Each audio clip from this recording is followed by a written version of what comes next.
ഇന്ന് പ്രത്യേകിച്ച് പരിപാടിയൊന്നുമില്ല, വൈകിട്ട് നമുക്കൊന്ന് പുറത്ത് പോയിട്ട് വരാം. വേറെ പ്രത്യേകിച്ച് പ്ലാനൊന്നുമില്ല, ഒരു ഡ്രൈവ് ഒരു ജ്യൂസ് തിരിച്ച് വീട്ടിൽ കയറുക, അതാണ് നമ്മുടെ പ്ലാൻ. അതിനായിട്ട് നമ്മൾ വിചാരിച്ചു എന്നാൽ വെളിയത്ത് മണ്ണപ്പത്തി പോവാന്നേ. അങ്ങനെ അവിടെ ചെന്ന് നമ്മൾ കൂലങ്കഷകമായിട്ട് മെനു ബോർഡൊക്കെ നോക്കി കണ്ടുപിടിച്ചത് അവർ 2 വാട്ടർമെലൺ ജ്യൂസും പിന്നെ ഈ ഒരു സാധനം. അത് കാശിക്കൂട്ടം കഴിച്ചില്ല, ഞാനൊരു ഒരെണ്ണേ വാങ്ങിച്ചോളൂ. ജ്യൂസ് എങ്ങനെയുണ്ട്?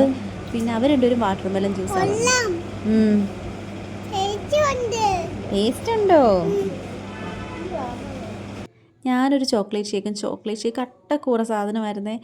അയ്യോ, നാളെ ജീവനുണ്ടെങ്കിൽ കാണാം. പിന്നെ നമ്മൾ ഈ ഒരു സാധനമൊക്കെ നോക്കി, ഈ മിച്ചർ മിഠായി 100 രൂപ കേട്ടോ, വാങ്ങിച്ചില്ല. പിന്നെ ഈ ഒരു കപ്പലണ്ടിയും ബദാമും ഒക്കെ ഇട്ടുള്ളൊരു മിഠായി കിട്ടി. പിന്നെ ഇതാണ്ട് ഗീ റോസ്റ്റ് പീനട്ട്, ഇതൊക്കെ 60 ആ റേഞ്ച് രൂപയെ വരുന്നത്. പിന്നെ ഞാൻ ഈ സാധനം കണ്ടിട്ടില്ല, കോൺഫ്ലേക്സിൻ്റെ ക്യാൻറ്റി. അങ്ങനെ അവിടെ പുതിയൊരു ജോലിക്കാരനെയൊക്കെ കൊടുത്തേട്ടോ. പിന്നെ നമ്മൾ അവിടുന്ന് തിരിച്ചിറങ്ങിയപ്പോൾ ഈ ജാഥ ഉണ്ടായിരുന്നേ, ശിവഗിരിയിലോട്ട് പോകുന്നത്. അച്ഛൻ്റെ പൊന്നേ, അച്ഛൻ്റെ തങ്കക്കുടേ, അച്ഛൻ്റെ നിധിയേ,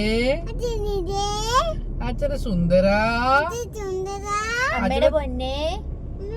എന്താണോ സൗണ്ട് ഇല്ലാത്ത? ആരാവണം? പോലീസായിട്ട്. അപ്പൊ ഓക്കെ, ടാറ്റാ.